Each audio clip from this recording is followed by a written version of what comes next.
And on the local front, Southern New Englanders are reflecting on Carter's legacy and his links to the region. NBC 10's Aaron Coogan has some reaction and takes a deep look into the archives for a look back. Aaron. Yeah, well, Sam, Mr. Carter made several visits to Rhode Island. His campaign got a huge boost here, and his daughter attended Brown. But it was his kindness that resonated with people that we spoke to tonight.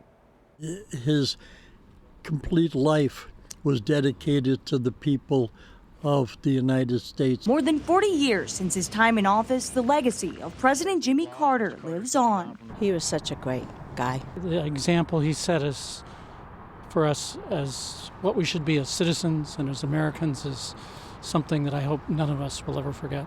Remembered as a breath of fresh air after the Watergate scandal. I just enjoyed seeing a president that seemed to be like the people. And like so many around here, Jimmy Carter once attended a concert at the Providence Civic Center.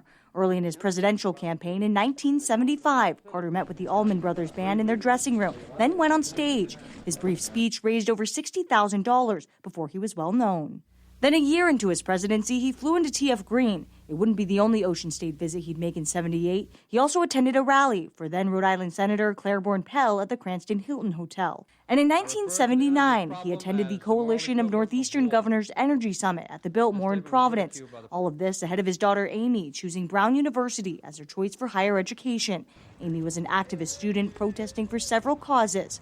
Former Rhode Island Lieutenant Governor Roger Beejan met Carter and noted he was dealt a tough hand heading into office. This was during the post-Watergate period. Unfortunately, what happened is that during the years that Carter was in office, that we experienced incredible inflation. That really damaged his reputation and thus put him in a bad position to be reelected. And the handling of the Iranian hostage crisis, which didn't end until President Reagan took office, is also part of the Carter legacy.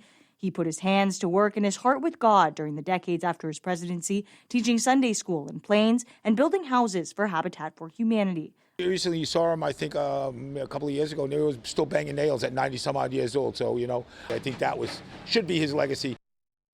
Now, President Carter is survived by 4 children, 11 grandchildren, and 14 great-grandchildren. And President Biden announced tonight Carter's state funeral in Washington is scheduled for January 9th, along with the National Day of Mourning. Live in studio, Aaron Coogan, NBC 10 News.